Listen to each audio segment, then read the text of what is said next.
En Pauta Propia descomplicamos los temas que nos importan. Pauta 100.5. Todo empieza de forma inocente. Una molestia vaga, un síntoma difuso, algo que no duele lo suficiente como para alarmar, pero tampoco pasa desapercibido. Antes, ese tipo de sensación se dejaba correr o se comentaba con alguien. Hoy, casi sin darse cuenta, el gesto es automático. Abrir el buscador. Lo que sigue rara vez tranquiliza. Internet ofrece respuestas inmediatas, pero no jerarquizadas. Un mismo síntoma puede aparecer asociado a causas leves, transitorias o escenarios graves y excepcionales, todos presentados en el mismo plano.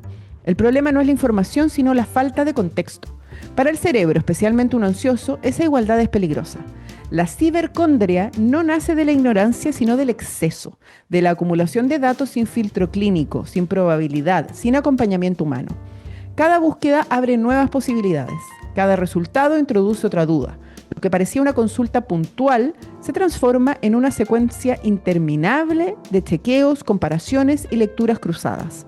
El cuerpo deja de sentirse familiar, se vuelve objeto de vigilancia constante. Cualquier sensación se interpreta como señal. Un mareo ya no es un cansancio, es un síntoma. Un dolor leve ya no es transitorio, es advertencia. La atención se fija en el organismo como si fuera una máquina a punto de fallar. Lo paradójico es que esta conducta surge de una intención racional. Cuidarse, no minimizar señales, anticiparse a problemas. Pero el efecto es el inverso. La búsqueda no reduce la ansiedad, la intensifica.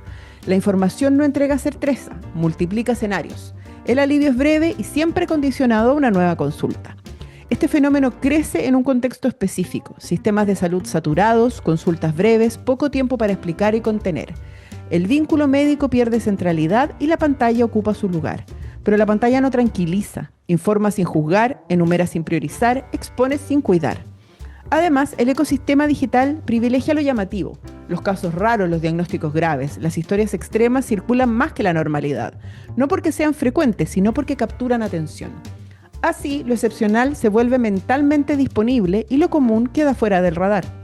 La cibercondria no es solo un problema individual, es un síntoma cultural, una expresión de cómo gestionamos la incertidumbre en un mundo que promete control pero entrega complejidad, donde el acceso a la información se confunde con comprensión y donde la ansiedad encuentra en la búsqueda constante una forma de legitimarse.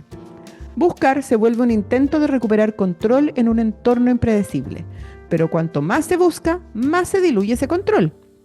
El cuerpo, en lugar de ser vivido, es monitoreado. La salud, en lugar de ser cuidada, se transforma en vigilancia permanente. En este escenario, la pregunta no es si Internet es bueno o malo para la salud. La pregunta es qué pasa cuando la necesidad de certeza supera la capacidad de procesar información. Cuando la búsqueda deja de ser una herramienta y se convierte en un ciclo que alimenta el mismo malestar que intenta resolver. Seguimos en Pauta Propia, con los datos y el contexto de los temas que nos importan. Pauta 100.5. Este 2026 los casos judiciales dejarán de aparecer como episodios excepcionales y pasarán a convertirse en el telón de fondo permanente de la vida política y social. No habrá un solo escándalo capaz de ordenar la agenda ni un caso emblemático que concentre la atención por meses. En su lugar se instalará algo más difuso y más corrosivo también, una acumulación constante de investigaciones, filtraciones, formalizaciones parciales, recursos judiciales y causas abiertas que no terminan de cerrarse. La reacción ciudadana ya no será de sorpresa, predominará el cansancio, el escepticismo y una sospecha preventiva casi automática. Cada nueva causa será recibida con la misma pregunta tácita. ¿Esto llegará a algo o se va a diluir como tantas otras? En ese desplazamiento, el problema central dejará de ser solo la existencia de corrupción o delito y pasará a ser la incapacidad del sistema para procesarlos, resolverlos y sancionarlos con legitimidad.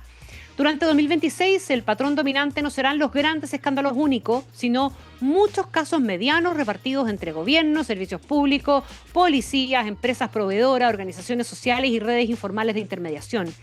Abundarán las zonas grises, convenios mal diseñados, controles débiles, relaciones de confianza que se transforman o se transformaron en mecanismos de protección mutua.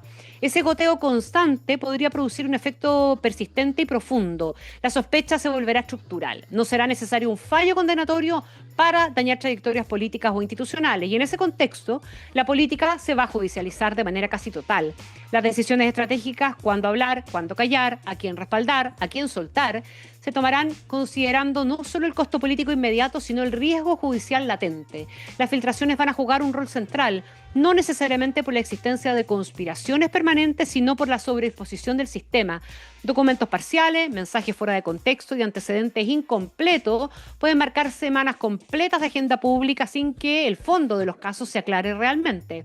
Habrá más información que nunca, pero menos certeza que antes. En paralelo, el crimen organizado en 2026 va a operar con una lógica distinta a la del imaginario clásico. Habrá violencia, pero el rasgo más relevante va a ser otro, la normalización. El delito va a dejar de percibirse solo como una amenaza externa y pasará a integrarse en el funcionamiento cotidiano de ciertos territorios y economías locales.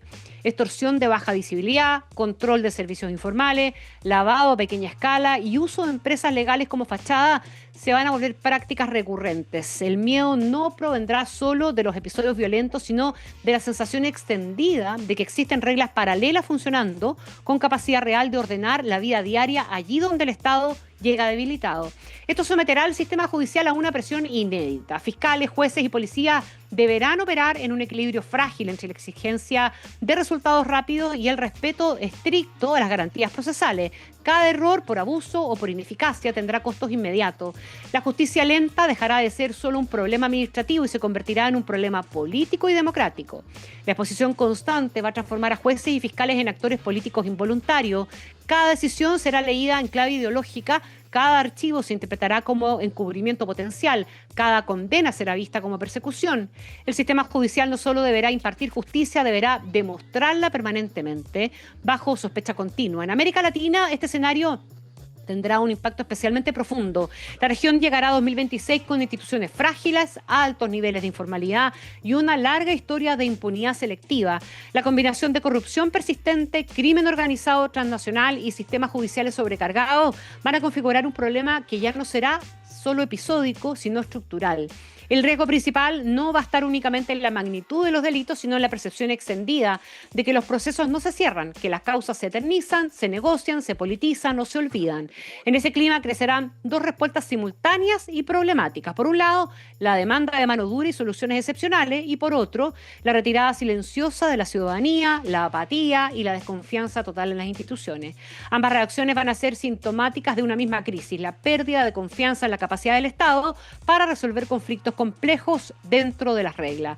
Chile no va a quedar al margen de esta dinámica regional. En 2026 el país va a seguir mostrando indicadores institucionales mejores que los de muchos vecinos, pero lo hará con signos claros de desgaste. Casos judiciales prolongados, debates sobre crimen organizado, cuestionamientos al rol de fiscales y jueces y una creciente presión política sobre el sistema judicial van a alimentar una discusión incómoda. La pregunta no va a ser si las instituciones funcionan, sino si están preparadas para la escala, la velocidad y la complejidad de los desafíos que enfrentan.